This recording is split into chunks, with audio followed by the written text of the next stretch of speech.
Hello students, welcome to our channel educator MG classes. तो आज हम क्लास 12 समाज शास्त्र के पूरे बुक के महत्वपूर्ण 35 अति लघु उत्तरीय प्रश्न पढ़ने वाले हैं।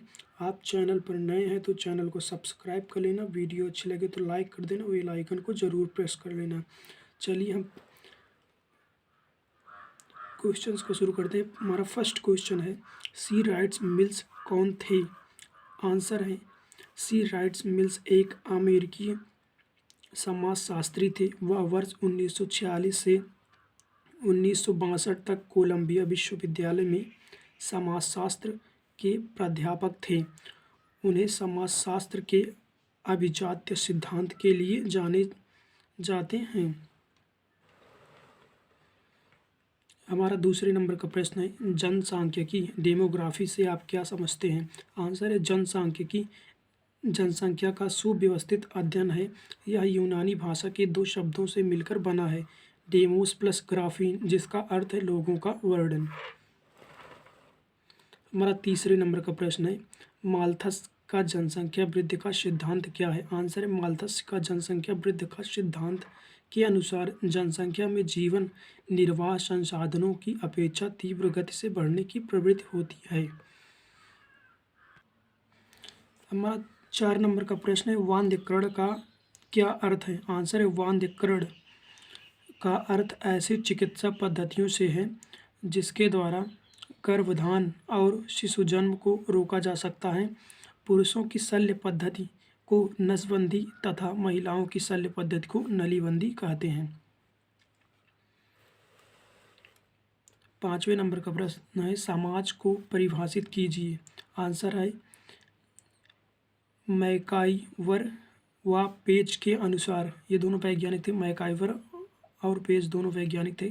इनके अनुसार समाज चलनों व प्रणालियों, सत्ता व पारस्परिक सहयोग, अनेक समूहों व भागों की तथा मानव व्यवहार के नियंत्रणों का व स्वाधीनताओं की एक व्यवस्था है।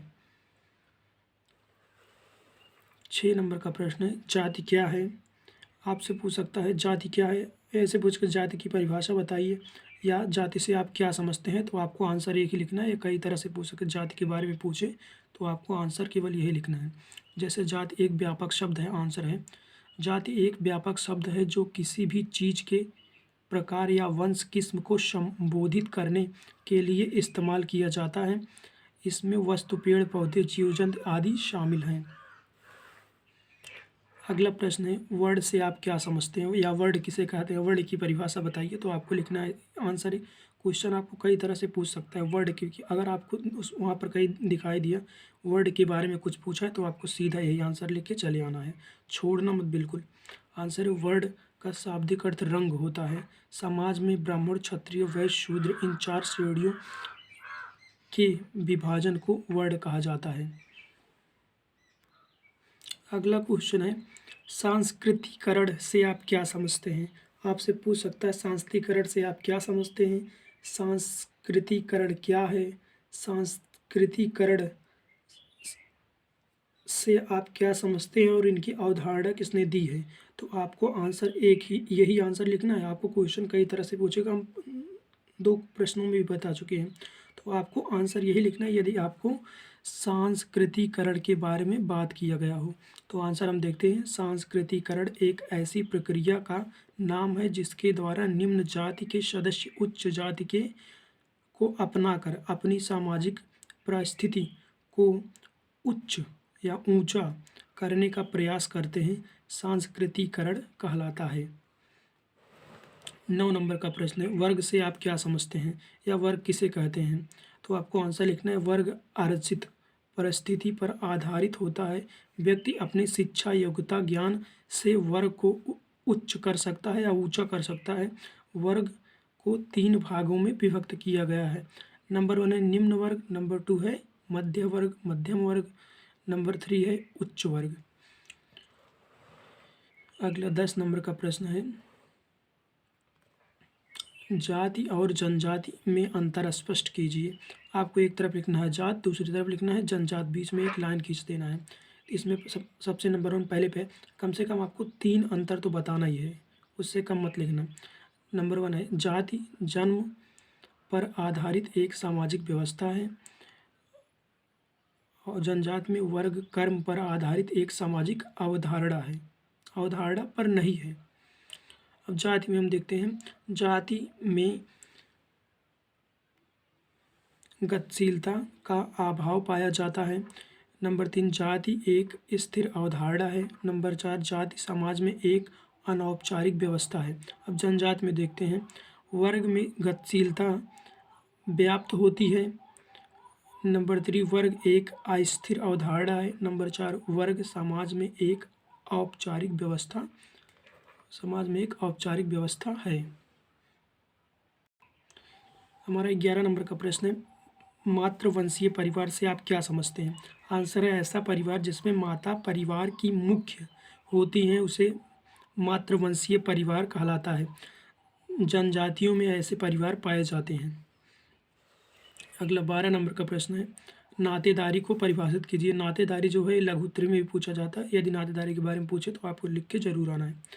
नातेदारी का अर्थ है परिवार में रक्त एवं विवाह संबंध पर आधारित सदस्य पाए जाते हैं। दोनों ही प्रकार के सदस्यों को हम नातेदार कहते हैं। 13 नंबर का प्रश्न है, बाजार से आप क्या समझते हैं? आंसर है बाजार आमतौर पर वह स्थान माना जाता है जहां पर वस्तुओं का क्रय विक्रय किया जाता है। खरीदार और विक्रेता से मिलकर बाजार बनता है। 14 नंबर का प्रश्न है, उपनिवेशवाद से आप क्या समझते हैं? आंसर है उपनिवेशवाद एक ऐसी विचारधारा है जिसके द्वारा एक देश दूसरे देश को जीतने और उसे अपना उपनिवेश बनाने का प्रयत्न करता है, उसे उपनिवेश कहलाता है। 15 नंबर का प्रश्न है, सामाजिक विषमता से आप क्या समझते हैं या सामाजिक विषमता से क्या अभिप्राय है? तो आंसर है सामाजिक संसाधनों तक असमान पहुंच की पद्धति ही साधारणतः सामाजिक विषमता कहलाती है। 16 नंबर का प्रश्न है, पूर्वाग्रह से आप क्या समझते हैं? आंसर है पूर्वाग्रह एक समूह के सदस्य द्वारा दूसरे समूह के बारे में पूर्व कल्पित विचार व व्यवहार होता है। इसका अर्थ है वह धारणा जो बिना विषय को जाने और बिना उसके तथ्यों को परखे शुरुआत में ही बना ली जाती है या जाता है, पूर्वाग्रह कहलाता है। 17 नंबर का प्रश्न है, अस्पृश्यता क्या है? आंसर है अस्पृश्यता को आम बोलचाल की भाषा में छुआछूत कहा जाता है। यह जाति व्यवस्था का घृणित एवं दूषित पहलू है। 18 नंबर का प्रश्न है, जाति पूर्वाग्रह किसे कहते हैं? आंसर है भारत एक ऐसा देश है जहां अनेक जाति के लोग रहते हैं। प्रायः देखा गया है एक जाति दूसरे जाति के लोगों को अपने से तुच्छ व गिरा हुआ समझते हैं और भेदभाव दिखलाते हैं, उसे ही जाति पूर्वाग्रह कहते हैं।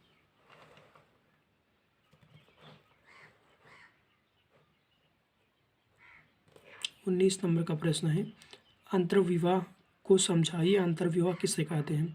आंसर है सामाजिक नियमानुसार प्रत्येक को अपने ही वर्ग व जाति में विवाह करने की आज्ञा होती है, इसे ही अंतर्विवाह कहते हैं। 20 नंबर का प्रश्न है, क्षेत्रवाद को परिभाषित कीजिए। आंसर है क्षेत्रवाद एक विशेष क्षेत्रीय पहचान के लिए प्रतिबद्ध विचारधारा है जो भौगोलिक क्षेत्र के अलावा भाषा, सजातीयता आदि अन्य विशेषताओं पर आधारित होता है, क्षेत्रवाद कहलाता है। 21 नंबर का प्रश्न है, संप्रदायवाद या सांप्रदायिकता क्या है? आंसर है आंसर 21 है, आम बोलचाल की भाषा में सांप्रदायिकता या संप्रदायवाद का अर्थ है धार्मिक पहचान पर आधारित आक्रामक उग्रवाद। उग्रवाद अपने आप में एक ऐसी अभिवृत्ति है जो अपने समूह को ही वैध या श्रेष्ठ समूह मानती है। 22 नंबर का प्रश्न है, प्रत्यक्ष प्रेक्षण क्या है? आंसर है प्रत्यक्ष प्रेक्षण शोध प्रश्नों का उत्तर प्राप्त करने की एक विधि है। इस विधि के अनुसार शोध प्रश्नों का उत्तर जानने के लिए आपको सह शिक्षा और बालक बालिका के विद्यालय में कुछ समय अवलोकन करने में बिताना होगा। 23 नंबर का प्रश्न है, राष्ट्र राज्य से क्या अभिप्राय है या राष्ट्र राज्य किसे कहते हैं? राष्ट्र राज्य से आप क्या समझते हैं? आंसर है नेशनल स्टेट या राष्ट्र राज्य राष्ट्रवाद के उदय से घनिष्ठ रूप से संबद्ध है। राष्ट्र राज्य एक विशिष्ट प्रकार के राज्य के लिए उपयोगी है जो कि आधुनिक समाज का लक्षण है। यही राष्ट्र राज्य से अभिप्राय है। 24 नंबर का प्रश्न है, आधुनिकीकरण से आप क्या समझते हैं? आंसर है आधुनिकीकरण शब्द का एक लंबा इतिहास है। 19वीं सदी से और विशेषकर 20वीं सदी के दौरान इस शब्द का सकारात्मक व वांछनीय मूल्यों को जोड़कर समझा जाने लगा है। आधुनिकीकरण कहलाता है या इसे ही कहते हैं। 25 नंबर का प्रश्न है, आधुनिकीकरण की 3 विशेषताएं बताइए। आंसर है आधुनिकीकरण की 3 विशेषताएं निम्नलिखित हैं। नंबर 1 है, इसमें नागरीकरण में वृद्धि, समानता, स्वतंत्रता तथा प्रजातांत्रिक मूल्यों का विकास। नंबर 2 है, यह विज्ञान और प्रौद्योगिकी के विकास की आत्मा है। नंबर 3 है, इसमें आर्थिक तथा राजनीतिक सहभागिता में वृद्धि होती है। 26 नंबर का प्रश्न है, भारत में ग्राम पंचायतों की भूमिका का वर्णन कीजिए या 4 दायित्व बताइए। आंसर है ग्राम पंचायतों को निम्नलिखित शक्तियों व उत्तरदायित्व प्राप्त है। नंबर 1 है, आर्थिक विकास के लिए योजना एवं कार्यक्रम बताना। नंबर 2 है, सामाजिक न्याय को प्रोत्साहित करने वाले कार्यक्रम बताना। नंबर 3, शुल्क, यात्री कर, जुर्माना, अन्य कर आदि लगाना। नंबर 4, सरकारी उत्तरदायित्वों के हस्तांतरण का सहयोग करना। 27 नंबर का प्रश्न है, हरित क्रांति से आप क्या समझते हैं? आंसर है 1960 से 1970 की अवधि से उत्पादन बढ़कर कई गुना हो गया। मशीनीकरण जैसे नई तकनीकों से उत्पादन की गुणवत्ता को बढ़ाया जाता है, इसे ही हरित क्रांति कहते हैं। 28 नंबर का प्रश्न है, कृषक समाज की किन्हीं 3 प्रमुख विशेषताएं बताइए। आंसर है रॉबर्ट रेडफील्ड। आंसर में क्या है? रॉबर्ट रेडफील्ड के अनुसार, यह एक वैज्ञानिक थे, रॉबर्ट रेडफील्ड के अनुसार कृषक समाज की 3 प्रमुख विशेषताएं हैं।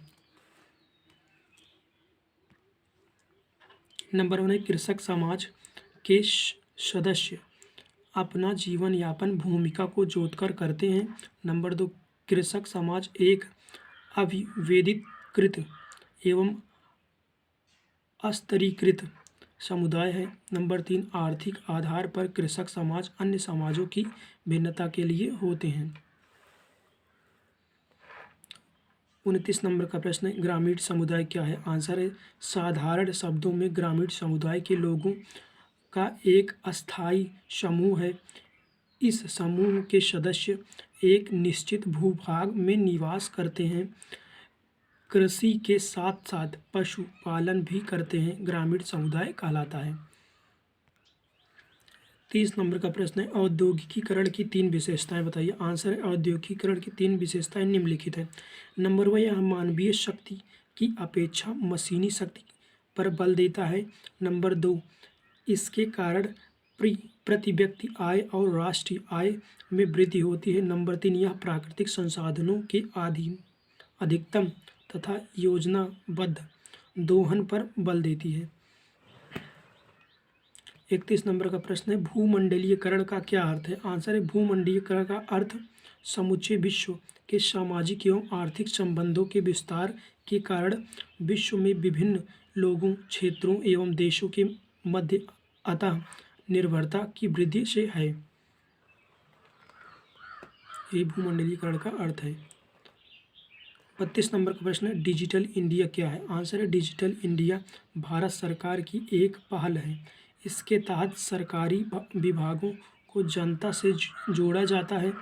इसका उद्देश्य यह सुनिश्चित करना है कि बिना कागज़ के इस्तेमाल के सरकारी सेवाएं इलेक्ट्रॉनिक रूप से जनता तक पहुंच सकें। हमारा 33 नंबर का प्रश्न है, सोप ओपेरा क्या है? आंसर है, सोप ओपेरा ऐसी कहानियाँ हैं जो धारावाहिक रूप से दिखलाई जाती हैं। वे लगातार चलती रहती हैं। अलग अलग कहानियाँ समाप्त हो सकती हैं, परंतु भिन्न भिन्न पात्र प्रकट और गायब होते हैं। सोप ओपेरा कहलाता है। 34 नंबर का प्रश्न है, एटक क्या है? आंसर है, एटक का earth all India trade union Congress AIETC है। सन 1920 में बम्बई में इसकी स्थापना हुई थी। हमारा 35 नंबर का प्रश्न है, जो कि इस वीडियो का लास्ट प्रश्न है।